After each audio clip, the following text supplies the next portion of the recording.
So praise God, today is Tuesday. Ito po ang ating JCLG Tuesday Online Bible Study, and ito po ang inyong likod si Pastor June Cortez from San Pablo City, Laguna. Ano po?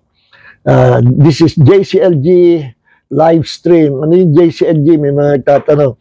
Jesus Christ, the Living God. Ano? Ang name ng aming church ay Jesus Christ, the Living God, World Outreach Ministries. Ano? At lahat, welcome. Kung kayo ay mapapagawi dito sa San Pablo kapag Sunday, meron po kaming 2 services Sunday morning. Ano? Isa ay start ng 8 o'clock to 8:30 to 10 o'clock. No? Then, ang second service is 10:30 to 12 o'clock. No? At purihin ang Panginoon. Sa umaga po, pareho yun.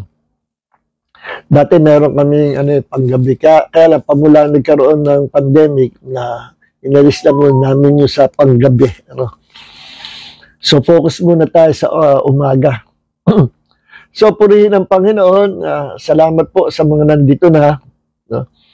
So, gaya sinabi ko, itatapusin po natin itong series of lesson about doorways to demonic attacks or demonic bandages. No? Marami na tayong natalakay. Ano? So, let's pray muna mga kapatid. Heavenly Father, mahal naming Ama, sa pangalan ng Panginoong Hesukristo, maraming po salamat. By your grace, nakaabot na ba po ako para maituloy po itong Bible study.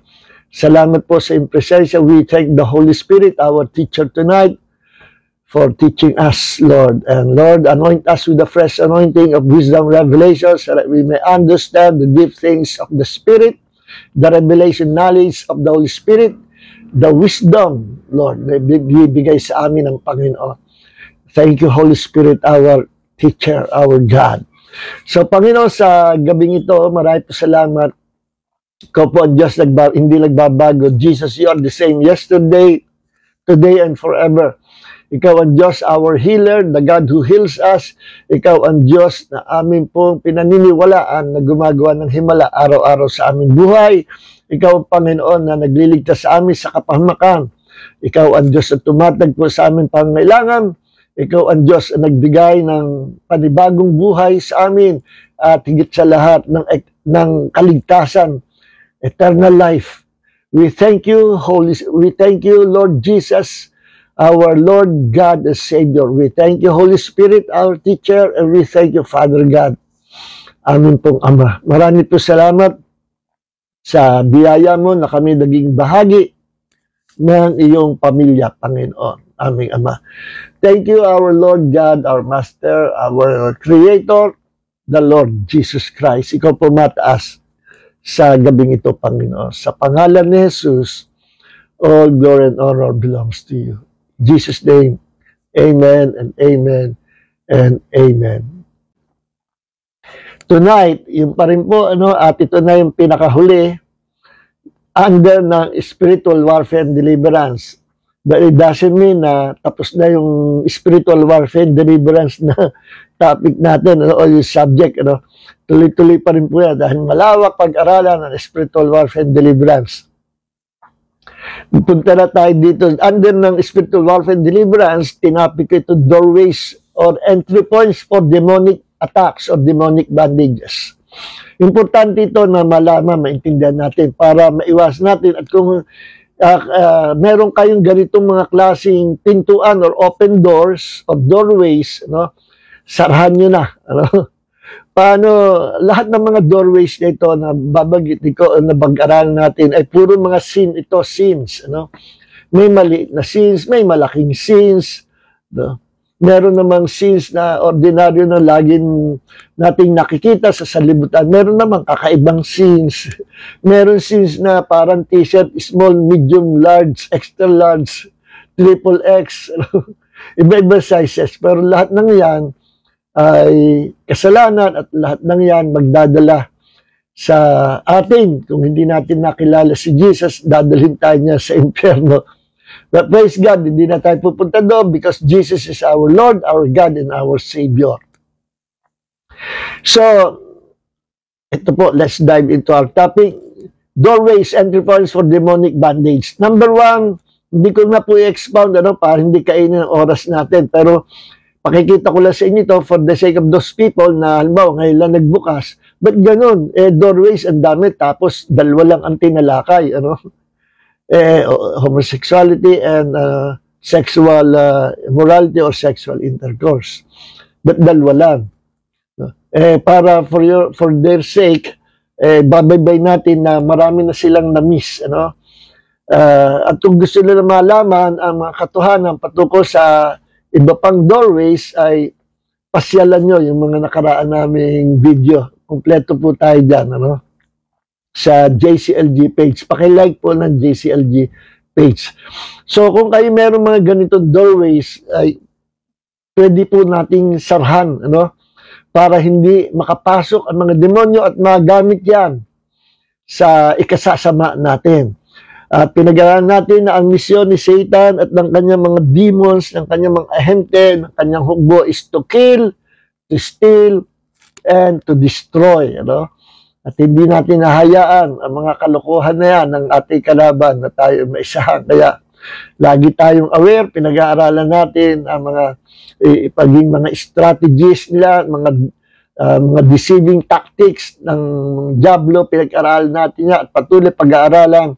So, para hindi tayo ma-deceive, hindi tayo ignorante sa mga pagkilos ng kaaway. Kikilos pa lang sila, discern na natin na kung saan sila pipihit at alin ang sa Panginoon, ang move ng Panginoon, at alin ang hindi move ng Panginoon. Kundi sa Diablo na impersonator, ginagaya ang Panginoon. So, number 1 na doorways, okay, paano, paalala ko ulit sa inyo, paano ang pagsasara ng mga pintuan? Kung meron kayong mga ganito na babagitin natin, mga open doors or doorways, pwede nyo sarhan sa pamagitan ng through our repentance. I-repent nyo ang mga ganitong kasalanan, isuko sa Panginoon. At magpakababa po tayo when we come into the presence of God. Let's have a humble heart at linisin natin ang ating puso. Ipalinis natin sa Panginoon, Lord, create in me a clean heart. Kasi ang mga manampalataya na may malinis sa puso, sila po yung nakakahagip sa mga revelatory knowledge or revelatory teachings ng Panginoon, yung mga revelation ng Panginoon. Ina-absorb natin ang blessing from the Word of God. Binibigyan ng Panginoon not only the surface of the truth, but the inner core of the truth. Pinakakalobloban, yung kalaliman ng salita ng Panginoon. Hindi tayo satisfied doon sa ibabaw lang or mababaw na pag-aaral, kundi ating ini-investigate at ating hinuhukay yung kalaliman ng salita ng Panginoon. Alright. Through repentance, masasarhan ng Panginoon lahat ng mga doorways nito. Ano ang repentance? Ang Greek word na repentance ay metanoia or metanoia. Nang ibig sabihin meta, dalawang Greek words po yan. Meta means to change.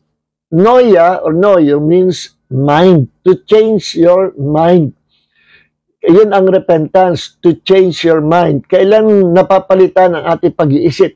Kapag naliwanagan na tayo. Once na naliwanagan ka at alam mong kasalanan yan, immediately, change your mind. Repent before God. Iluhod yan sa Panginoon. At ipahayag natin ang ating kamalian, ating kasalanan, at ang mga open doors na ito, para sa Diablo, isasarhan natin through repentance. At sabihin natin, Lord, ang kasalanan ito ay ipatawad mo sa akin, linisin mo ito sa aking puso at sarhan mo ang aking buhay laban sa mga kasalanan ito na nagiging doorways of demons.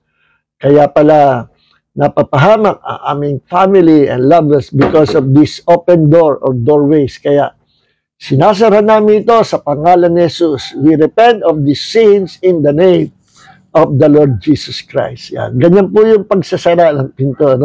At once again, dedicate your life to God. Lord, salamat po, I repent of my sins. At muli po, puspusin mo ako ng iyong banal spirito at ako po ay handang maglingkod sa iyo na may katapatan. Ayan. I-rededicate ang ating sarili, ang ating pananampalataya sa Panginoon. Okay. So, ganun lang kasimple. Kadali ang pagsasara. Ano?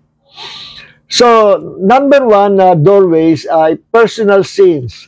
Yung mga personal na kasalanan natin, especially tinalakay natin ito, the sin of unforgiveness. Nako, pag meron ka sin of unforgiveness o kasalanan na hindi ka marunong magpatawad sa nagkasala sa iyo, talo ka na kaagad, kapatid. I give you the truth. Ano?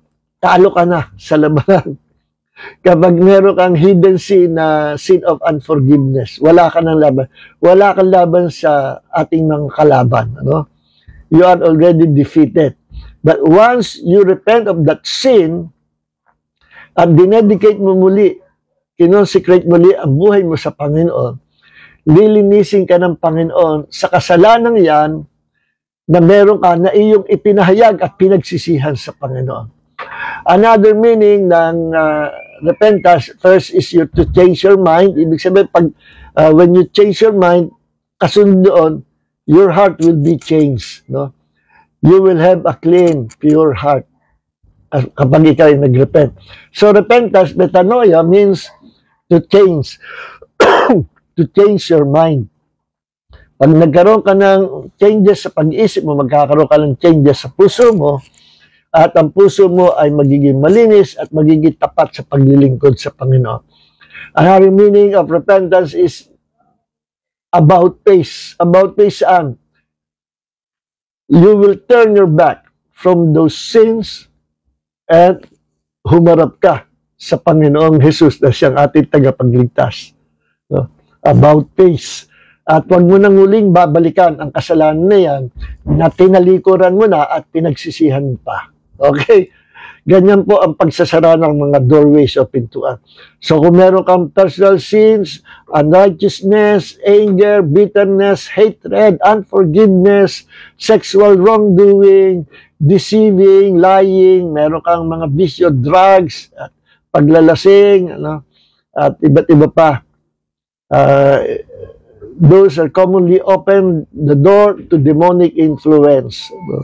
Nagbubukas yan ng pintuan yung mga kasalanan ating binanggit. So, personal sins, important na pagsisihan at isuko natin sa Panginoon. Kung ano man yung kasalanan niya. Open door yan. At once nakapasok ang mga demonyo, they are ready to kill you, to steal, and to destroy sa buhay mo. Okay. Number 2 is ancestral sins or generational curses. Sa generational curses, hindi alam nung iba na kasama yung mga vices, mga bisyo. Alam niyo ba na merong angkan na maglalasing? Mula sa pinakamatanda hanggang sa kaapu-apuhan at yung bata ay 9 years old pa lang, umiinom na. Ano? Meron akong alam na ganyan. Ano? At yan ay generational curses. Yung espiritu ay naglakbay hanggang sa kaapu-apuhan. Yung espiritu ng bisyo, spirit of vices, na nagiging generational curses. Ano pa yung mga generational curses? No? Kung ating mga ninuno ay nag-practice ng occultism, kung ating mga ninuno ay sumamba sa Diyos-Diyosan, kung ating mga ninuno ay merong nag-release ng curses sa lahi natin, no? At yan ay inire-reveal ng Holy Spirit sa atin at iniharap natin sa Panginoon. Kung tawagin yan ay ancestral sins or generational curses. At ating inihihingi ng tawad sa Panginoon. Yung mga kanununuan natin, kahit patay na sila, importante na ating pong banggitin sa Panginoon yung mga kanununuan natin na nagkasala ng ganong kasalanan. Let's ask forgiveness for them. Hindi naman ibig sabihin hinihingi natin sila ng tawad kung sila ay napapunta ngayon sa impyerno ay aalisin ng Diyos sa impyerno. Hindi po yan ang tinuturo ng Biblia. Ang kaimportantehan lang po na bakit natin ihihingi ng tawad yung ating mga ninuno, kung sino man yon, hindi man natin alam ang pangalan. At inireveal ng Panginoon na sa ating mga kanununuan ay may nag-practice ng witchcraft, may nag-practice ng idolatry, may nag-practice ng adultery, fornication, iba-iba pang kasalanan. Inihihingi natin sila ng tawad sa Panginoon. At isa-isa binabanggit natin yung mga kasalanang nagawa nila, that the Holy Spirit is revealing to us. Tandaan nyo, unless the Holy Spirit reveals to us yung mga kasalanan at yung mga ninyo, hindi natin madidiscover yan. But through the help of the Holy Spirit, na i-reveal at na ipapahayag natin, ihingi natin ng tawad yung past generation o yung mga ninuno natin. It doesn't mean na aalisin sila sa impyerno kung sila ay nagkasala ng kasalanan hindi na napaparagpas sa kanila ay namatay na kaagad sila, no? So hindi na sila makakalis sa impyerno. Ang kahalagahan nung bakit natin inihingi ng tawad yung mga ninuno, hindi para maligtas sa impyerno kasi nandoon na sila. Once ang tao namatay at pumunta sa impyerno, hindi na po makakaalis sa impyerno. Hindi po totoo yung sinasabi sa ating nakagis na reliyon na bumayad lang ng mga mang-aawit o mananalangin. Ano? At ipapanalangin yung patay ay tatanggalin ng Panginoon sa purgatorio at dadalhin na sa langit. Hindi po totoo yun. Ano? Once isang tao ay namatay, wala nang chance para maligtas pa. He is doomed forever at sa future, sa judgment day, sa great white throne judgment, husgahan ng Diyos permanently sa buong eternity ang mga makasalanan, no? At they will be thrown into the lake of fire. Yun ang future destiny nila na day and night pahirapan sila doon, no?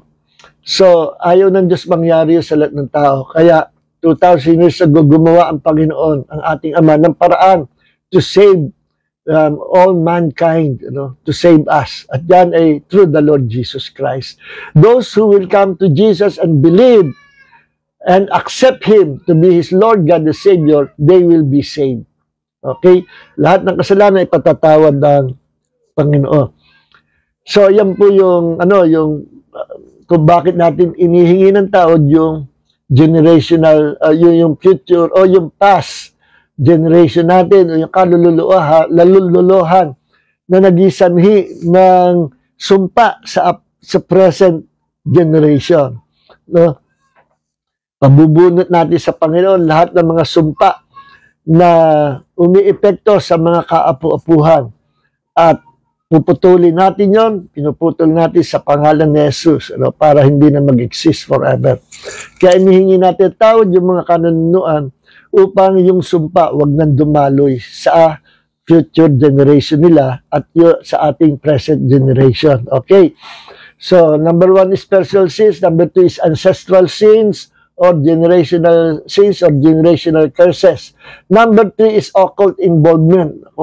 Hindi ko na ipapaliwanag ito, yung sumasangguni sa sa patay, yung pumupunta, nagpapahilot o nagpapagut sa albularyo, mga occultismo rin po yan, which actually witchcraft yung practices nila, or sorcery. Hindi lang natin alam noon. So, anumang occult involvement ay merong balik sa nagpa-practice yan. Kaya hanggat maaga, repent of that sin at humarap kayo sa Panginoon. Palinis kayo sa dugo ng Panginoong Hesus. So, occult involvement is open door or doorway to demonic attack. Gaya ng horoscope, yes, horoscope. Zodiac signs, Chinese zodiac, no? Fortune teller, Ouija board, ESP, Eastern religion, yung yoga, no? Yung yoga exercise, hindi masama, no?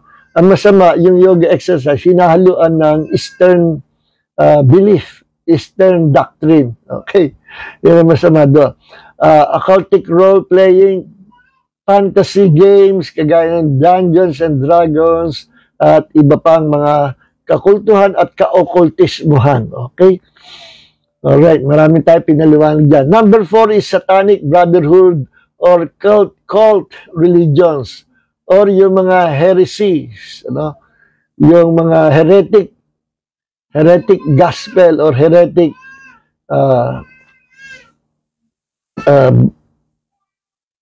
doctrine.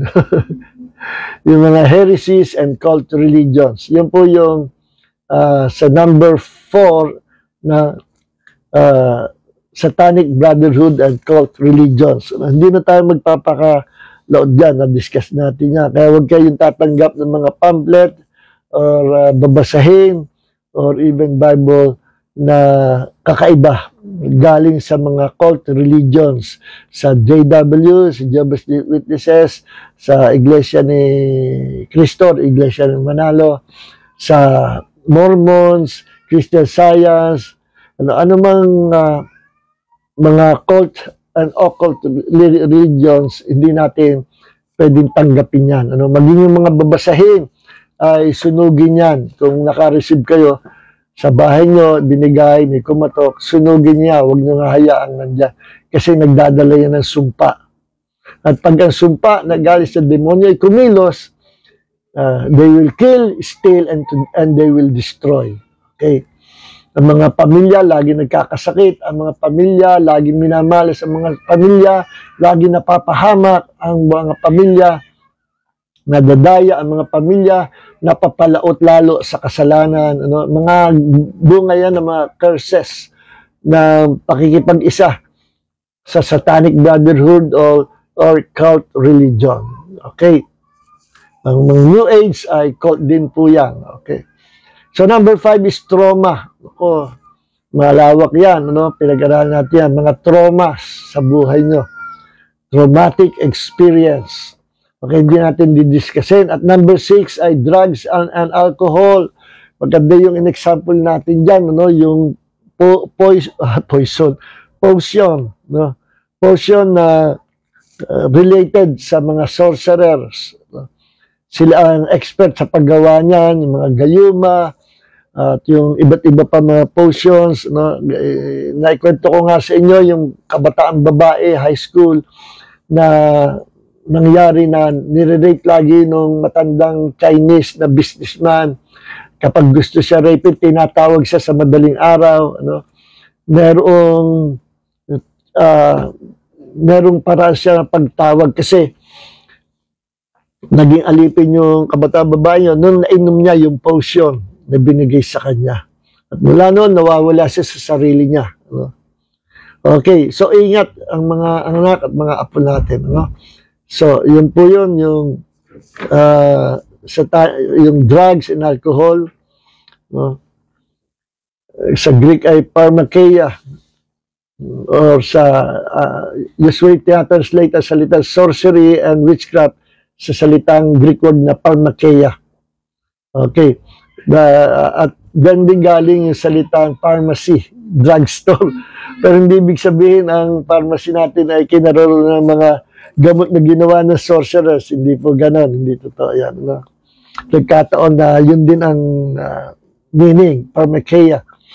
So, that's number 6 and number 7, satanic music, At alin ang music from the Lord, alin ang music na from the world.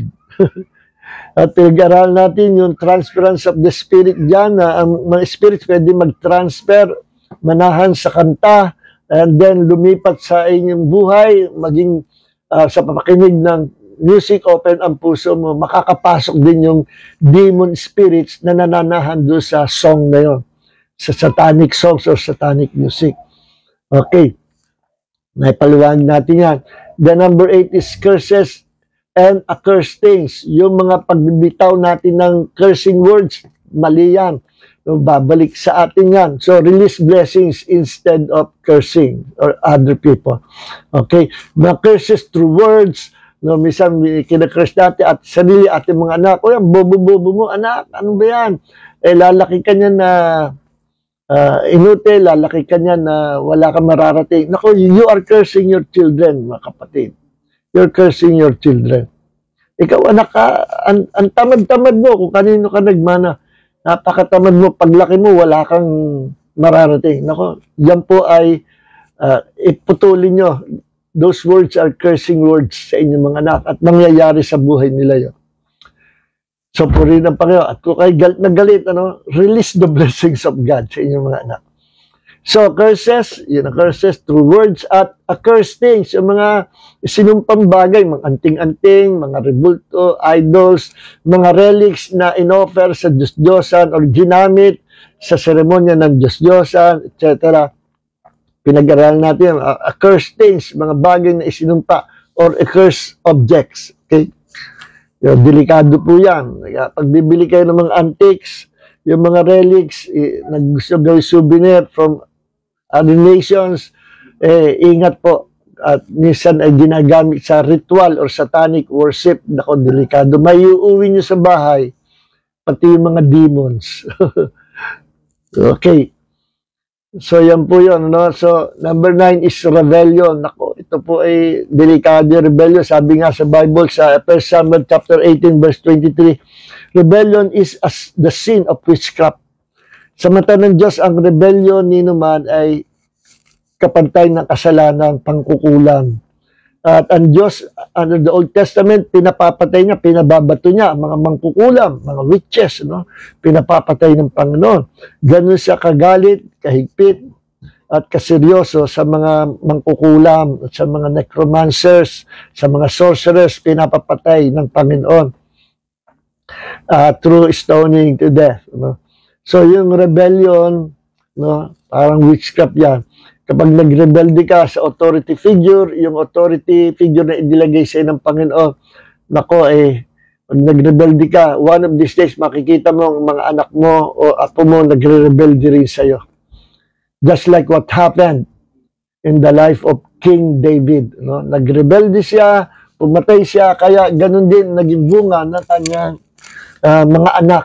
No? Nagkaroon siya ng problem sa kanyang mga anak. Hanggang sa nagpapatayan na yung kanyang mga anak. At nire-rape ang kapwa half-sister. Okay, may mga ganyang problem dyan. So, bunga yun ang kasalanan ni King David. Adultery, kay Bathsheba at murder. Pinapatay niya yung asawa ni Bathsheba. So, lahat ng yan bumalik din sa kanya. Okay?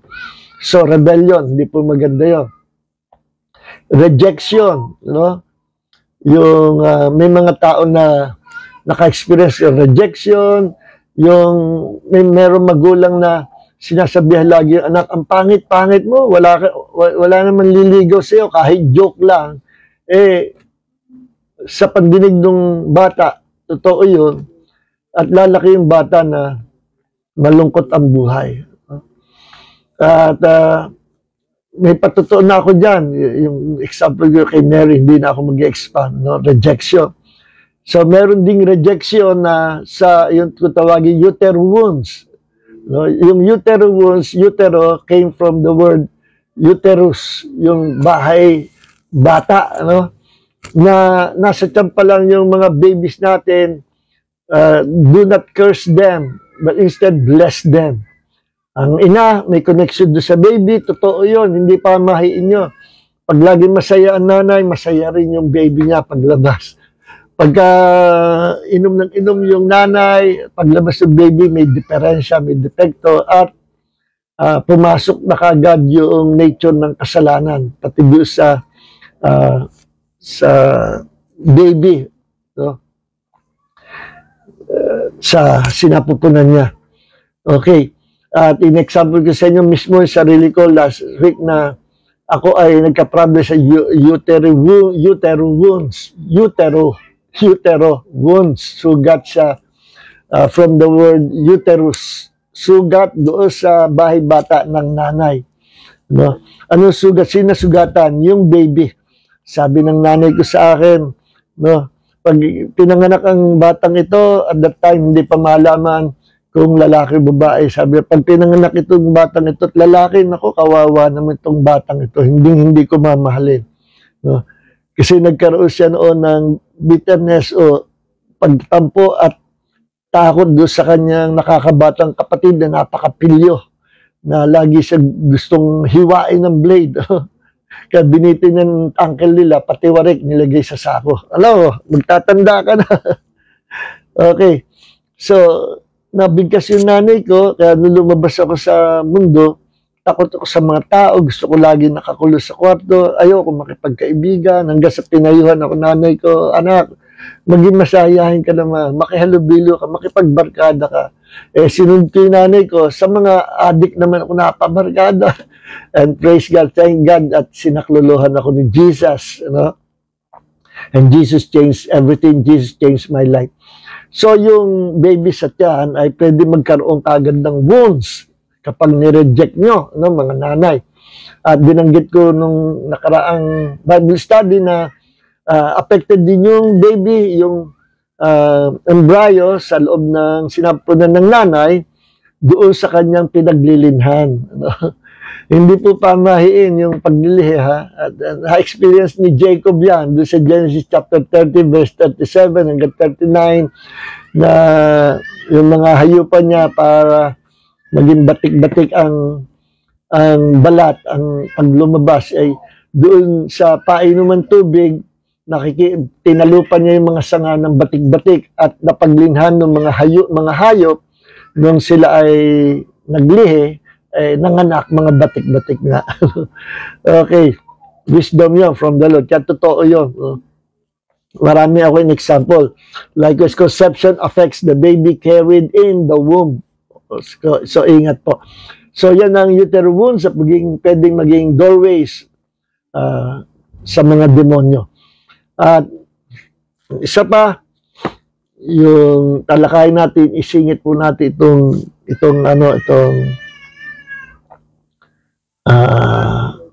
okay, dito muna tayo sa sexual intercourse, ano? Or sexual immorality, no? Ang sexual intercourse, yan po ay pinapractice ng inside of marriage vow. Ano? Marriage vows. Ibig sabihin, hindi yan pinapractice kung kani-kaninong tao, no? Kundi yan ay pinapractice sa iyo lang na naging asawa. No? Paglabas sa marriage, ang sexual intercourse, nagiging sexual immorality, adultery or fornication, no? Pag may asawa at nakiapid, adultery ang kasalanan. Pag dalagat binata pa na nakiapid, fornication, bagay fornication or immorality. So, may mga countries na open sa ganyan, no? Akala mo may mga countries na free sex, akala mo naging masyadong mababaw ang pagkakilala nila sa ibinigay ng Diyos, no, na gawain para sa mag-asawa. At kanilang binaboy, pinarumi ang gawain ito sa pamagitan ng pakikipagtalik sa iba-ibang babae o sa iba-ibang lalaki. No? At yung iba naman ay sa kapwa lalaki sa lalaki. Alam nyo, nung kinasa Bible School, kinuwento nung professor namin, sabi niya, alam niyo ba si Alexander the Great, no? Na tinaguri ang the youngest general. Ilang taon ba siya nun? 30 yata, 30 years old, naging general, 33, I'm not sure, pero around 30s lang siya naging general, pinakabatang general na in command, no? Na napasusunod lahat at marunong, matalino si Alexander the Great na marami ang in-invade niya ng mga lupain at mga bansa. Kaya nagkaroon ng Grecian Empire noong time na yun. No? Ngayon, ito si Alexander the Great, sapagkat nasa kanya na lahat, pwede siyang magkaroon ng maraming asawa, no? Nasa kanya na lahat, anything lahat. No? Naging dakila siya sa kanyang kingdom. No? Naghari siya as Alexander the Great. No? Ngayon, ang naging problema, lahat meron siya mga, ang tawag dito, parang mga booth, ano bang tawag doon? May mga booth siya na, or rooms, para sa mga girls niya, sa mga girls. Then later on, parang hindi na siya, sa dami ng nagagamit niyang mga kababaihan, nag-desensitize yung kanyang puso at naging ordinaryo na lang sa kanya yung pakikipagtalik, no? At siyempre, pinamanhid ng kasalanan. Kaya dumating siya sa punto, sabi ng professor namin, na hindi na siya masatisfied doon sa mga kababaihan. Kaya ang ginawa niya, sinubukan niya naman niya ang makipagtalik sa mga kalalakihan. Ay, naku po, ako naging bading na si Alexander the Great. Yun ang kwento ng professor namin na-research niya. No? Ang bihira nakakaalam nun eh. Kaya purihin ang Panginoon na tayo ay pinababanal ng Diyos. Kaya nga sabi sa Hebrews chapter 12 verse 14, without holiness, no one can enter into the kingdom of God kung walang holiness. No? Kaya mahalaga may holiness. Yung nagpa-practice sa paulit-ulit ng mga sexual immorality, no? Talaga, 100%, they cannot enter into the kingdom of God. Sinasabi po yan sa Bible. No? Galatians chapter 5. So ngayon, sabi sa Bible, patungkol dito sa another doorway nito, sexual intercourse. Masama ba ang sexual intercourse? Hindi po. Basta yan ay inside of marriage covenant or marriage vows. Ano? Sapagkat yan ay bigay ng Diyos sa tao to enjoy life, to enjoy one another as a couple, no? Holy couple, people of God. No? At inside yan, sa loob lang yan ng marriage.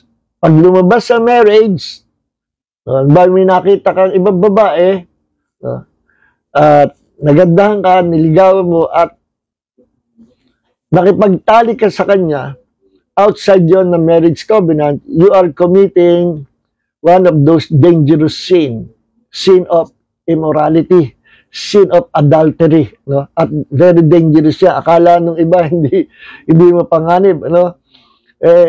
Lahat ng mga temptation na yan patungkol sa sex, ano, sa immorality, hindi ka nag-iisa, may nagtutulak sa iyo, may nagtetempt. Sino yun? Mga demons na inassign ni Satanas. Yes, may mga inassign si Satan ng mga demons. At alam nyo, yung isang man of God, nakalimutan ko na nakasama yung booklet kong yon sa mga kinain ng anay. Nawala yung malaki kong library. Nung naglipat kami bahay, inilagay ko sa box. Naku, doon sa pinagtaguan ko pala, doon sa church namin, may anay pala. Naku, kinain yung mga ilang balikbayang boxes na mga books at ubos yung library ko. Natira sa akin, kakarampot na mga books. Lungkot na lungkot ako. Para ako namatayan ng mga friends, ng mga BFF. Sabi na pa, huwag ka malungkot. Yung mga books mo yun, lahat na nakasulat doon, nilagay ko na. Dinownload ko na sa puso mo. Nga, pagkatapos noon, na-realize ko, parang nabasa ko na lahat yung kahit hindi pa. Parang alam ko na lahat na nakalagay doon sa mga books na kinain ng anay. God is good. Dinownload sa akin puso yung mga laman ng buong library ko. Okay. So, pag nalulungkot, pag may nakaka-discard the situation, God will make a way. No? Para pasayahin tayo. So, demons are passed from one person to another through sexual intercourse. No? This is because the two people involved become one flesh. Ang pakikipagtalik po or sexual intercourse, sabi ko nga, ginagawa lang yan, gawain niya ng mag-asawa. Ninang mga mag-boyfriend, mag-girlfriend, hindi pwedeng gawin yan. Pang inside marriage covenant lang yan. No? So, ang gumawa niyan, mahuhulog sa kasalanan ng immorality. Ngayon, sabi sa 1 Corinthians chapter 6 verse 16, no? Sabi may binanggit ko kanina, ulitin ko, basahin ko ulit. Demons are passed from one person to another through sexual intercourse. Nagkakaroon ng transference of the spirits ng mga demonic spirits from one person to another person na nakaapid niya, no? At in the future, magiging masama ang kalagayan ng tao na nahawahan o na-impartan, na bahagian ng demonic spirit. Magiging hindi maganda. Okay? Bakit? Kasi merong tinatawag transference of the spirits. Kung ano yung spirit na nandoon sa taong yon, nakipagtali ka sa kanya, lumilipat din sa'yo o nababahagi sa'yo yung same spirit. No? Hindi lang yung same spirit ang mababagi sa iyo, yung mga kasalanan niya mai-impart sa iyo. Dadamay ka doon sa mga kasalanang pinagagawa niya noong unang panahon. Magpapabigat din yun sa buhay mo at magiging sumpa yun. No? Halimbawa, nakipagtalik ka sa isang prostitute, gaano karami na nakatalik ng prostitute? Napakarami. Ilang kasalanan niya, paulit-ulit. Tapos yung mga kasalanan yon, pati yon, yung spirit of sins na yon, at yung mga demonic spirits na yon, can be imparted to you. No? Pwedeng mabahagian ka ng mga demon spirits na yon, spirit of lust.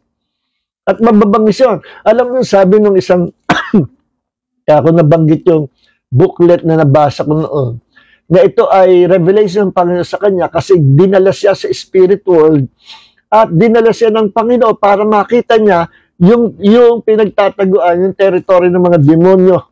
Ano?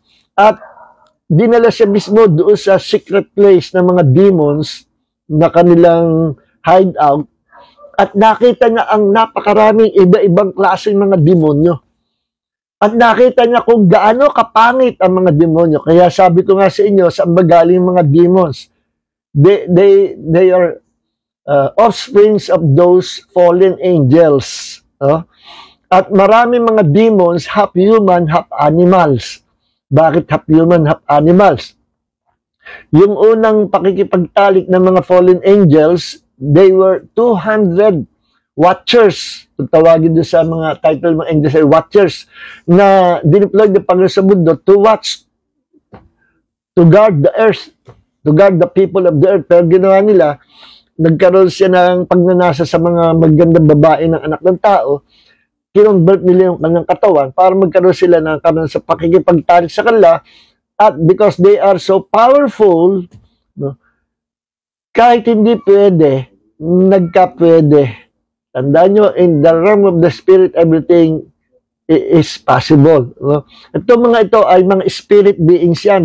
They are not human beings.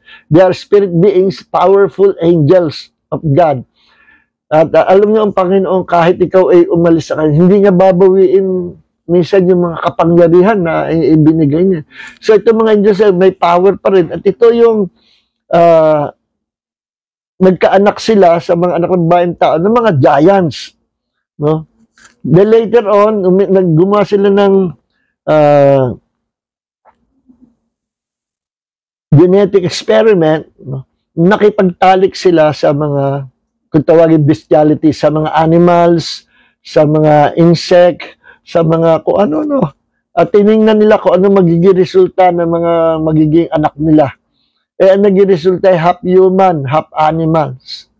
Kaya pala nung unang panahon sa mga bansa, ay nakitaan talaga yan, recorded yan, no? Na may mga monsters na nag-exist. At many of them are, many of those monsters were half human, half animals. Dito na lang sa Pilipinas, ano yung sikat na half human, half horse. Nung araw, ngayon wala na akong nabalita. Sa bukid, nung araw ang lola ko kasi taga-bukid.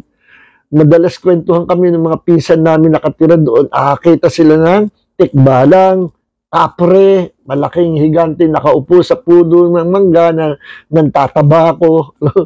yung tikbalang half human, half animal, no? Half human, half horse, no? Na pwede kang iligaw, hindi ka makabalik sa iyong pinanggalingan. May nadali na ganyan yung pinsang ko sumama siya, ginaya ng tikbalang yung itsura ng nanay niya, sumama siya, alika. Hindi niya nakita, yung nanay niya nasa bahay niya, saan pupunta si Noni? 4 na araw na nawala. Sumama doon sa tikbalang, natikbalang. At nung natagpuan, ay nasa gitna ng halamanan. Nasa gitna ng kawayanan. Nagtaka siya, paano nakarating dito? Maraming tinik dito, maraming kawayan. Nandoon, at doon siya iniwan. Buti, binalik pa siya. At sabi ng pisa ko, inilagay ako ng tikbalang sa sako. At para hindi ako makita. Ang mga tao ay naghahanap sa kanya. Noni, hanap ng hanap. Sabi niya, nasa tabi ko lang sila, hindi ako makita.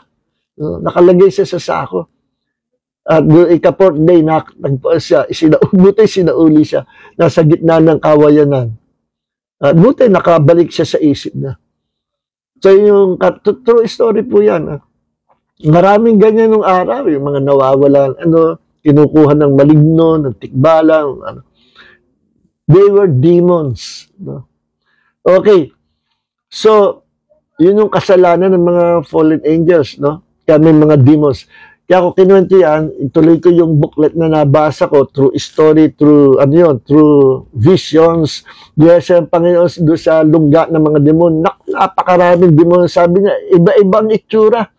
Ang itsura ng tao, created the image likeness of God. Magaganda, isang ulo, dalawang kamay, dalawang paa, isang pares sa mata, mga mukha tayong artistahin. Ang mga demonyo, pangit. Walang maganda. No? Siguro, ang maganda lang, gwapo lang siguro si Satanas. Kasi dati siya anghel at ang mga anghel ay mga gwapo. No? The rest yung mga demons, mga abnormal na anak ng mga fallen angels sa tao. At maging yung hindi dapat mabuo, nabubuo. No? Kaya merong yung itsura ng alien, yung kulay puti lang, na malaki ang mata, malaki ang ulo, ang papait ng kamay. Yung mga abnormal creatures niya, hindi dapat mabuo sila eh. Pero because angels are powerful, naging sila creature din. No? Nagpapanggap na creatures from other planet. Pero mga mga demons, iba-iba itsura nila. Merong ang ulo ay mukhang kabayo, ang ulo ay mukhang isda. Yung Diyos-Diyosa, nabasa natin sa Old Testament, sa Bible, di ba? Si Dagon, half human, half fish. Okay. So maraming ganyan, kasi totoo yan. No? Yun nga si Gilgamesh Si Gilgamesh, na hukay ng archaeologist, yung coliform ba yun? Yung parang tube na doon nakasulat yung istorya. Doon yata nakasulat istorya ni Gilgamesh. Si Gilgamesh isang powerful king nung unang-unang panahon. And he was a giant. No? Meron mga sculptures siya na hanggang ngayon na hukay na ang leon ginawa niyang pet. Ganyan na kalaki. Ang leon, parang pusa lang sa kanya. Kilik-kilik niya. Pero lion yun. Leon. Gano'n kalaki si Gilgamesh. No? So, hanggang ang mga ordinary human beings, hanggang tuhod niya kung gano'ng kalaki ang leon Gano'ng kalaki ang mga giants. Noong unang panahon, apakalalaki ng mga giants, panahon ni Noah. Ang size ay nasa 300 kilometers ang laki, ang size.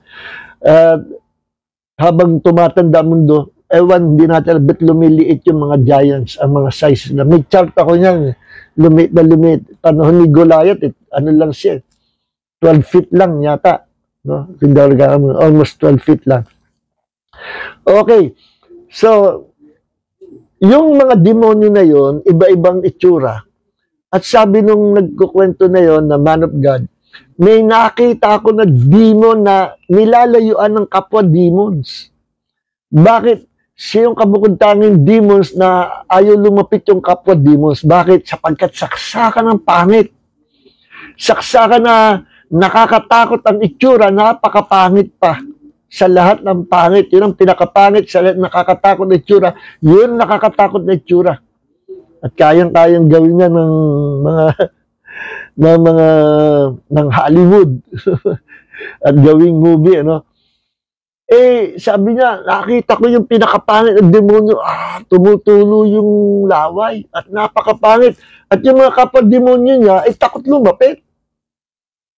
Takot lumapit doon sa napakapangit ng demonyo.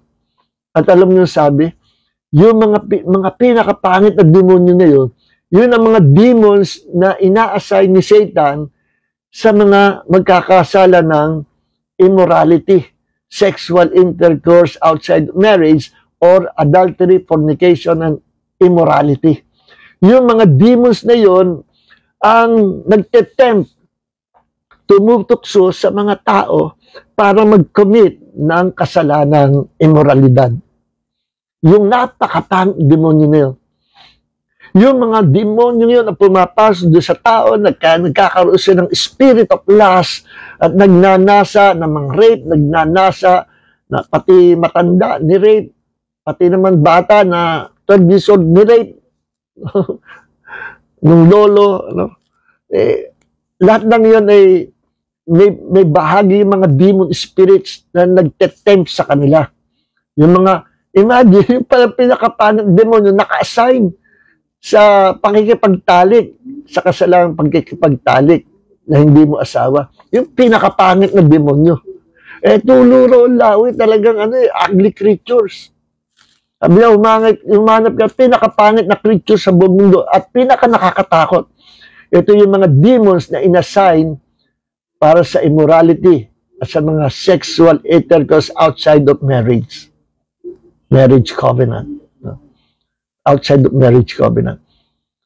So, kaingat, So, ngayon, may mga bansa na talamak, may mga kabataan nagpapractice. Sabi nga nung ako nasa Amerika, nako, pastor, sa school namin, sa school nila, ang mga kabataan, doon sa gate, bawal magdala ng Bible, bawal mag-pray sa loob ng school, bawal mag-Bible study, bawal magpasok ng Bible.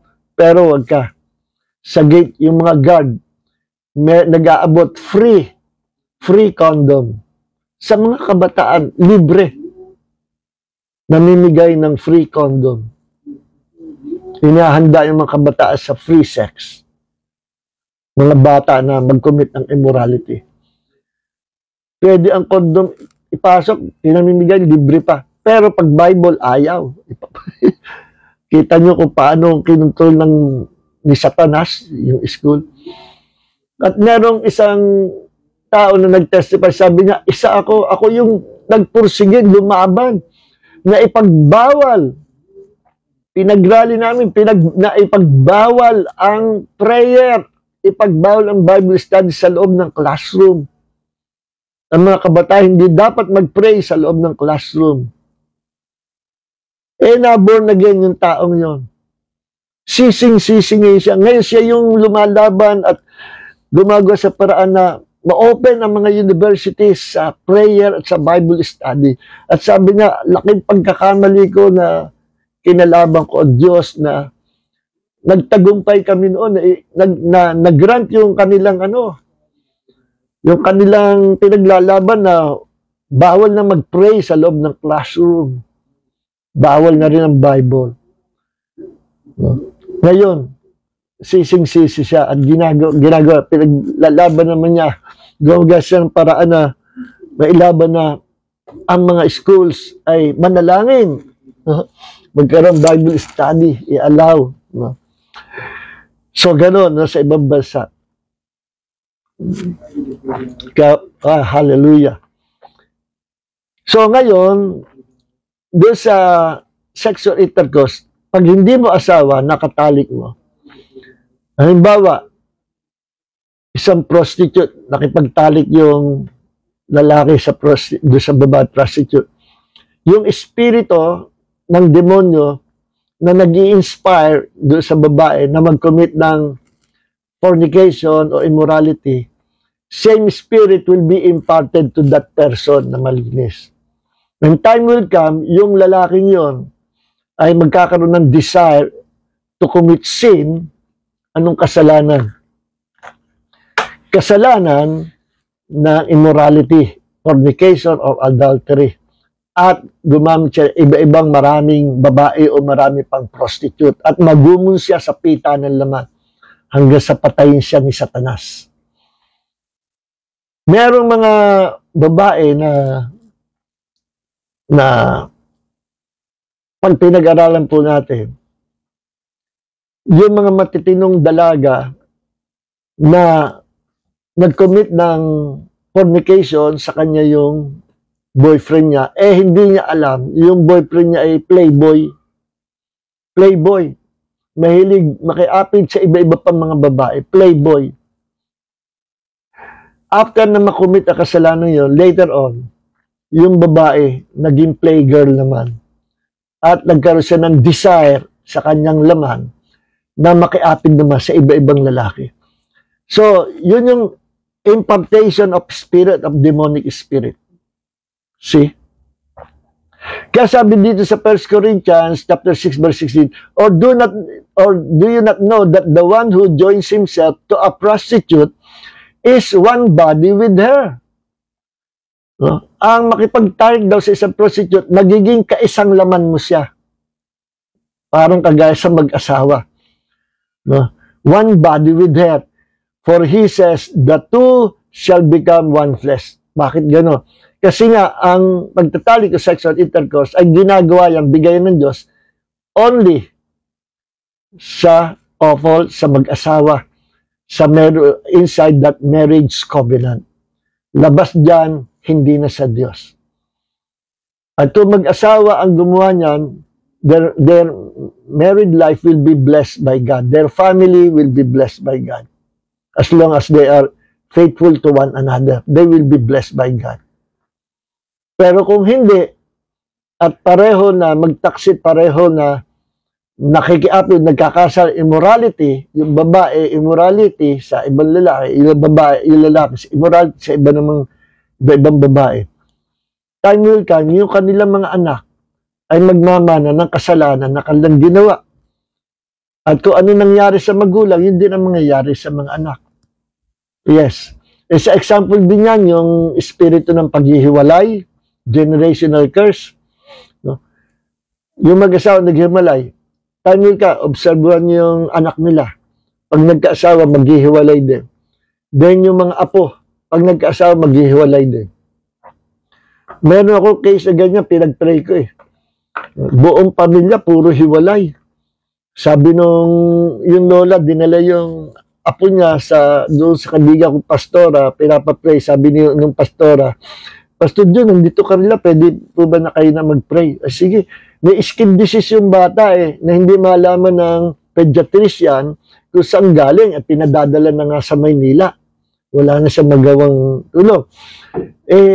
Sige, pinag-pray ko yung skin disease. May napahinto ako, sabi ko sa lola, Lola, nasaan yung magulang nito? Naku, yan nga, isa ko kinalulungkot. Naghiwalay sila. Abay kami tuwan-tuwa kasi sa buong pamilya namin, lahi kami ng mga hiwalay. Ito lang nanay at tatay niya, hindi hiwalay, kaya kami tuwan-tuwa. Ngayon, naghiwalay na. Kailan nung naghiwalay? Last week lang. Kailan ho sumulpot itong skin disease sa bata? Last week din ho. Yun, nagkaroon ako ng clue. Kasabay ng paghiwalay ng magulang niya, saka nagkaroon ng skin disease yung bata. Hindi natin alam, maaaring stress o ano. Kaya, nung pinag-pray ko, yung skin disease, hindi lang yon, kundi yung generational curse na paghihiwalay. Bakalaan nyo, nung sumunod na mga linggo, after 1 week, nagkita kami ng pastora na kaibigan ko. Pastor John, masaya siya. Alam niyo ba yung bata pinag-pray nyo? Biglang gumaling. Nawala na yung galis-galis sa kanyang katawan. Ang hindi ko alam kung nagkabalikan yung kanyang magulang. Ano po. So may mga ganyang mga cases. Kaya sabi sa 1 Corinthians chapter 6 verse 18, flee sexual immorality. Every other sin that a person commits is outside the body, but the sexual immoral person sin against his own body. So, kaingat. Naghahanap ako ng cardboard, wala akong makita, pati pandikit. Ang ilustrasyon kasi ganito, mga kapatid. Halimbawa,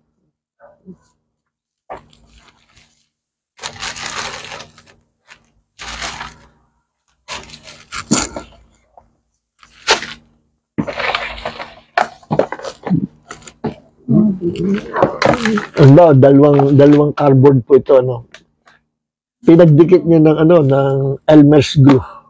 Pinagdikit nyo. Patuyuin nyo. Cardboard o anong bagay.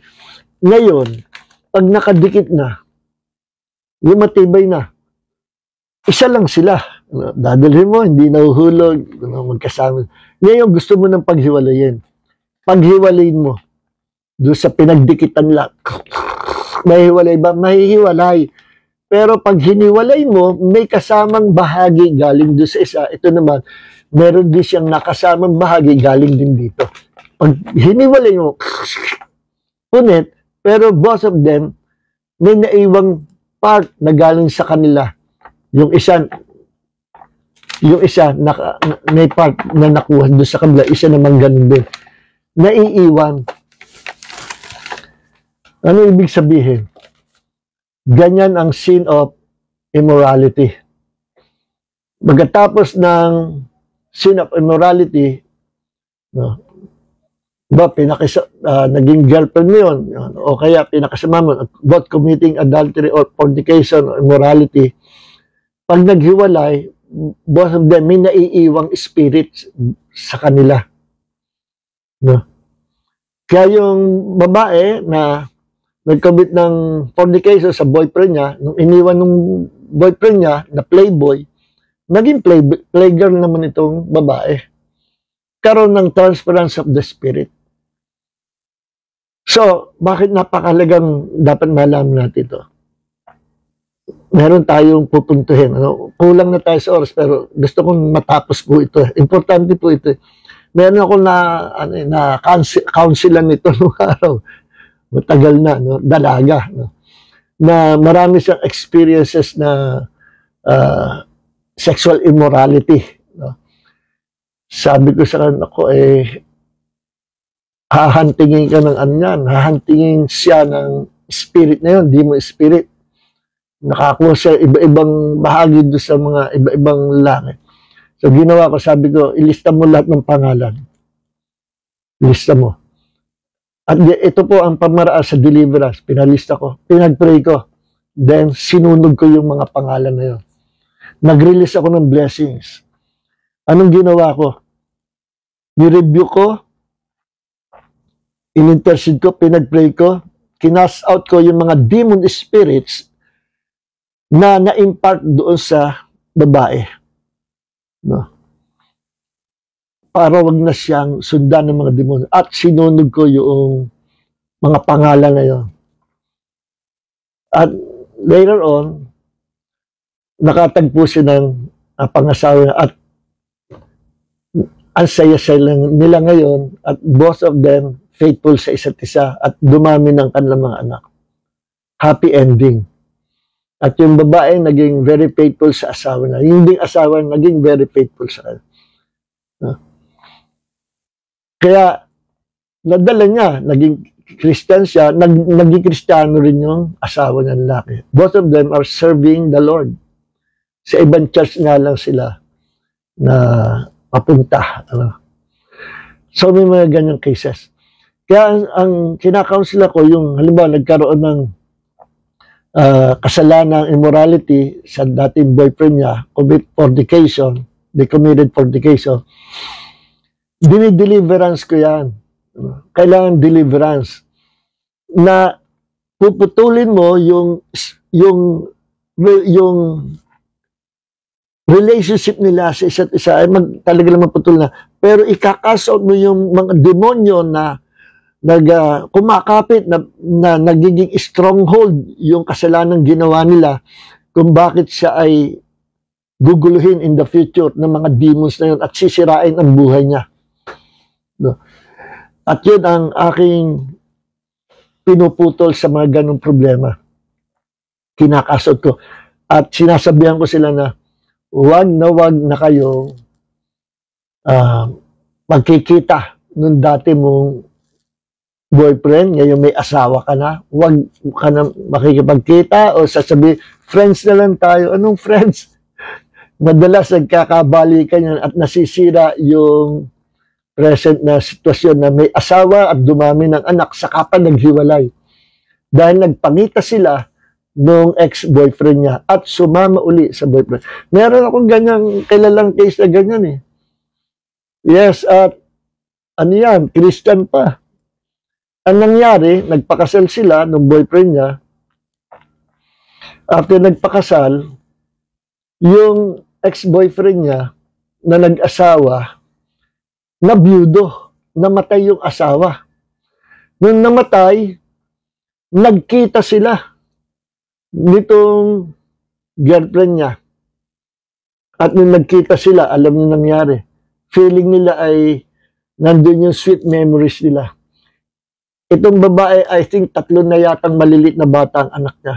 Iniwan niya ang kanyang asawa, iniwan niya yung kanyang 3 anak, at sumama siya doon sa ex-boyfriend niya na nabalo.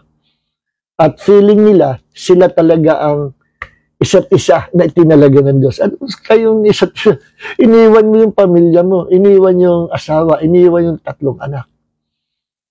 Hindi yung kalooban ng Diyos. Sinira ni Satanas yung kanilang marriage covenant, yung married life nila. Bakit ganon? Kasi nga, yung dating nakaraan na nagkaroon ng pangyayari sa kanilang immorality, yung parang kagaya in-illustrate ko na cardboard na pinunit mo, pinaghiwalay mo, ay mayroong naiwan. Ano? May naiwan. So, paano matatanggal yung mga naiwan na yun? Through deliverance. Kaya kapag gaganon, kung hindi napapahiya yung babae o yung lalaki, kinansel lang ko, at magpapakasal sa iba, at nag-open na ng pastor, meron po akong ganitong kasalanan. Ano man yan, pagtapat mo sa asawa mo, bago kayo magpakasal. Kung mahal ka niyo talaga, pakakasalan ka pa rin.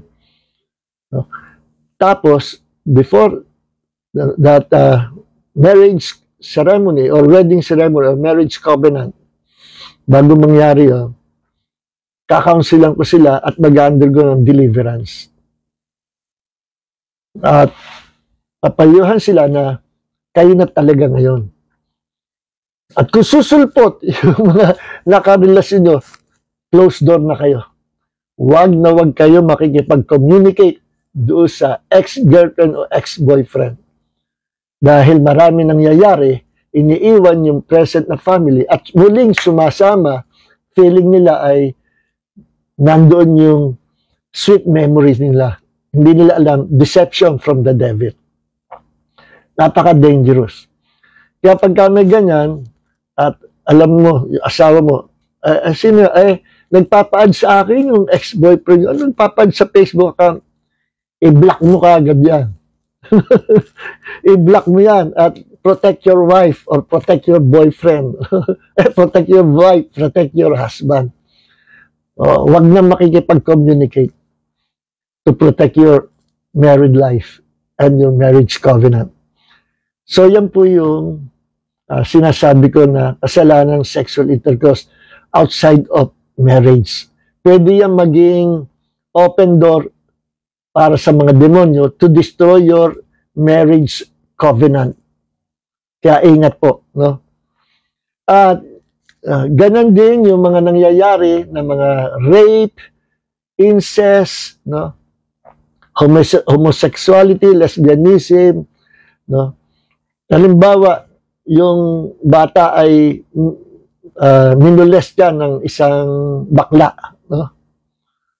Dito tayo tutungo ngayon, sasama natin ito. Dito tayo magtatapos. Importante po ito. Bigyan niyo ng konti pang oras. Lampas tayo. Ito yung last part po natin. Gusto ko lang banggit ito. Ano ang causes ng mga homosexuality? No? Bigyan ko lang kayo ng idea. Walang pinanganak na nasa gitna. Ang unang magulang natin, Adam and Eve. Walang pinanganak na nasa gitna. Steve. Adam and Eve, Steve. Joke lang. No. Adam and Eve, Eva at Adan, wala nang nasa gitna. Okay? Lahat ng nasa gitna, hindi galing sa Panginoon. Lahat na nasa gitna ay may abnormality, hindi normal. Okay? Tingnan nyo yung in-experiment yan horse and donkey. Pinag-asawa. Bay, nagbuntis yung donkey. Ang naging anak, mule. Pinaka-stupid na animal sa buong mundo, pinakatanga. Bakit? Kasi abnormal siya, yung mule abnormal. Kaya ang mga mule, hindi nagkakaanak. Kasi abnormal creature sila, na sila ay nabuo, naging half horse, half donkey. Kasi product sila ng tatay niyang horse at nanay niyang donkey na dapat hindi pinagsama, hindi ginawang experiment. Dahil ang donkey para sa donkey, ang horse para sa horse, kinross breed. Nanganak. Mule. Ang mule, hindi nanganganak. Lahat na nasa gitna, hindi normal. Okay? So, alam mo, mahal natin lahat ng mga LGBTQ, mahal natin sila, homosexual, lesbian, mahal natin sila. They must come to Jesus and tatanggapin sila ng Panginoon. Hindi natin hinuhusgahan yung mga yan. Ano po? Alam ng Panginoon, gaano natin kamahal sila. No? Tayo nga, nung nakasalanan tayo, minahal tayo ng Panginoon. No? Kaya sa aming church, welcome lahat, tomboy, lesbian, homosexual. Welcome! And be part of our family. No? Kapagkat ang Diyos hindi nagtataboy. Mahal niya lahat. So, ano ang mga causes ng homosexuality? Bilisan na natin ito. Number 1, yung meron mga cases na bata pa, gusto ng nanay, babae yung anak. Lalaki pinanganak. Laging dinadamitan lagi ng pambabaeng damit. Hanggang sa dumating na siya sa edad na, bawa ay lumalaki na siya, nagiging teenager na, confused ang spirit niya. Bakit? Lagi siya nakadamit na damit babae, dinadamitan ng nanay niya. Kasi gusto nanay niya babae. Hanggang sa tuluyan, maging bakla. Na-confuse ang kanyang puso, na-confuse ang kanyang spirit, at nagustuhan niya na maging babae. But actually, still a man. Okay. Yun ang yun ang isang case. Pero hindi naman lahat ng dinamitan nagiging bading. Hindi lahat. May mga cases lang na gano'n. Number 2 na case, yung kapag ang bakla nakipagtalik sa hindi bakla, no? Sa macho man. May mga cases yung macho nagiging bakla na rin. Nahahawa. The transference of the spirit. May mga bata na minless niya ng mga bakla o ng bakla. Pinaghihipuan kung anong pinagagawa at akala niya hindi bata lang, no? O hindi magsusumbong. At usually yung mga ganyang mga cases, takot magsumbong yung mga bata. Hanggang sa nakalakihan na, tumanda na, saka palang marireveal na siya ay minomolestya nung tao na yon. May mga cases na yung bata, nung lumaki, naging bakla na rin. Okay? Yun yung pangalawang kasi namolestya siya ng bakla, nagiging bakla. Pero hindi naman lahat. Pag strong ang personality mo, minsan hindi tumatalab. Yung mga espiritu na gustong pumasok sa iyo, transference of the spirit of homosexuality, minsan hindi makapasok kasi strong ang personality. At meron siyang determinasyon na lalaki ako. No? Pero yung mga weak ang personality, nagiging bakla. No? Kita niyo yung kapatid ni Robin Padilla, di ba? Si Ronso. Lalaki pa, kahit si Ron Padilla, hindi makapaniwala. Pambira, bata pa kami, naglalaro kami, suntok-suntukan. Nung pumunta sa Amerika, natuluyan, nagladlad na. No? Kaya, nawa makakilala sila sa Panginoon. So, pangatlo, yung environment. Kapag ang environment, napapaligiran ka, puro homosexual, time will come, mahahawa ka sa kanila. Magiging ganun ka rin. Kita nyo nangyari sa Sodom at Gomorrah, kung winasak ng Diyos. Kasi talamak ang homosexuality at lesbianism sa lugar na, sa lupain niyo. Kaya winasak ng Diyos. Ayaw ng Diyos ng ganun. Male sa male, female sa female, ang male para sa female, ang female para sa male. Yan ang normal. Okay? So, winasak ng Diyos, hinusgahan ng Diyos ang homosexuality at lesbianism at immorality na nagaganap sa Sodom and Gomorrah. Then, tingnan nyo nangyari. Later on, nung nakatakas sila, doon sa isang lupain na inispire ng Diyos, binisita ng, doon may 2 angel na gwapo. Napapunta sa lugar na yun, niyaya ni Lot. Si Lot yung pamangkin ni Abraham, nabuhay sa Sodom Gomorrah yung pamilya niya. Then later, niligtas sila ng Panginoon because of Abraham, na uncle niya. So, nandun sila sa lupain, bumisita yung dalawang angel. Nandun sa siguro parang plaza ng lugar, ano, nandoon. Sabi ni Lot, huwag kayo dito matulog. Pumasok na kayo sa bahay namin. Hindi, dito na. Hindi, pinilit niya. So, doon na natulog. May nakakita mga machong bading. Oy, ilabas mo sa amin yung mga gwapo. Gusto namin sila makatalikan. Sabi ni Lot, no, please, mga kaibigan, mga kapitbahay, huwag niyo nang pakalman to. Hindi pwede. Ikaw, dayo ka lang dito. Kung hindi gusto mong mapahamak, no? Ikaw ang aming huwag lang, please. Ganito na lang. Ibibigay ko sa inyo 2 kong virgin na dalagang babae. Gawin niyo sa kanila ang gusto nyo gawin. Huwag lang itong 2 kong bisita. Hindi, ayaw namin ng girls. Gusto namin yung 2 pogi dyan. Nagtaka ako kay Lot. Ipapamigay mo yung 2 mong dalagang anak. Hindi pwede. Sa kanya, bakit ganun? No? Alam nyo, pati si Lot naepektuhan na nung kultura sa Sodom and Gomorrah. Parang namanhid na yung puso. Kung hindi lang dahil kay Abraham, baka pinabayaan na ng Diyos si Lot at sa bayan niya. But because of Abraham, may favor sa Diyos si Abraham, may favor din si Lot. No? Kay Abraham, sa Lord, sa Panginoon. Kaya nangyari, isa yun. Mapansin nyo na, si Lot ang puso, hindi. Mukhang naepektuhan na nung immorality sa parang okay lang I-rate nyo na yung 2 kong dalagang anak, wag lang itong 2 kong bisita. Hindi, gusto namin yung mga lalaki, yung pogi. Isa yun. Pangalawa, nung si Lot, nilasing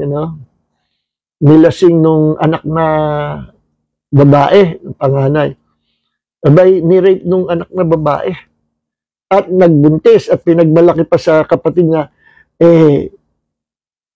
may nangyari sa amin ni tatay. At magbubuntis, at nagbuntis siya. Ikaw din, okay, para ma-maintain yung ating lahi. No? Nagpabuntis din, nilasing nila. Walang kalam-alam yung tatay nila na mga anak niya. Ewan ko kung ba't hindi, ano ba klaseng alak yun, At pareho sabay yung nagbuntis. I think yung anak ng isa ay, yun ang lahi ng Moabites at yung isa ay Amorites. Yung Amorites at Moabites ay parehong kalabang mortal ng Israel. Okay? At ng Judah. So, anak yan sa pagkakasala nung 2 anak ni Lot. Sabi ko, nagkagano'n, parang okay lang sa kanilang immorality, gano'n. Ayun nga, naepektuhan na sila yung kultura ng kasalanan ng Sodom and Gomorrah. Yung environment, yun sinasabi ko magiging gano'n ka doon sa environment. Makukonfuse, mamamanhid ang puso mo. At pangwakas, ika-4 na causes ba't nagiging homosexual ang isang tao, possible yung hatred niya sa tatay niya. Sobrang hatred niya sa tatay niya na iniwan sila. Pero hindi lahat ng case gano'n, Hindi lahat ng iniwanan ng tatay nagiging bading yung mga anak. Hindi lahat. Pero may mga cases na ganyan. Sobrang hatred niya. Ayoko na maging lalaki. Tatay ko, hindi kami minahal. I hate him. I hate him. I love my mommy. I love my mother. At gusto ko na besides maging mother din ako. Ayoko maging tatay. I hate my tatay. Yun, yung hatred. Pumasok na welcome ang demon of homosexuality and possess his life. Ito yung mga cases na why? Bakit nagiging homosexual? So kung sasabihin, pinanganak kasi yan na bakla na, walang ganan. Bata pa, na-confuse ang spirit niya. Kaya sasabihin, yung natakbo na ba sa Amerika yata, simulan yung gano'n. Yung legal, papipiliin yung bata kung ano yung gusto ng sex paglaki niya. Yung bata babae, gusto ko maging lalaki. Yung babae naman, yung lalaki naman, gusto ko maging babae. Hindi pwede yan. Kasalanan yan. At i-condemn ng Diyos yung ganyang pamalakad sa mga schools na gusto nilang biglang laya ang mga bata. Imbis na i-guide sila sa totoo, gina-guide sila na mapasama ang buhay nila. Okay, hanggang dito na lang mga minamahal. So ito po yung ating pinag-aralan na mga doorways for demonic attack or demonic bandages. So pagpalain po tayo, please share this video mga kapatid. Napaka-importante dito ating pinag-aralan. Ewan ko yung iba, they don't want Bible study. Pero I tell you, hindi po mababayaran ng salapi ito ating mga pinag-aaralan. Ito ay mga truth that comes from the Holy Spirit. At hindi rin lahat ng Bible study tinuturo ito. No? So, purihin ang Panginoon. Please invite your friends sa ating Bible study and share this video sa mga kaibigan natin, especially sa mga OFW na wala pong daluhan ng mga churches. The world needs the Word of God. God bless everyone. Lord, maraming po salamat sa gabi ito. Medyo ginabi po kami, pero ito po yung katapusan ng aming series patungkol sa doorways to demonic influence of demonic attacks. Maraming po salamat sa gabi ito sa mga kapatid na hanggang sa ganitong oras kasama pa namin sila. Maraming po salamat, Panginoon. Bless their lives, Lord, and may the grace of Jesus and the love of the Father and the fellowship of the Holy Spirit be with you all. In Jesus' name, Shalom. Amen. Amen. God bless everyone.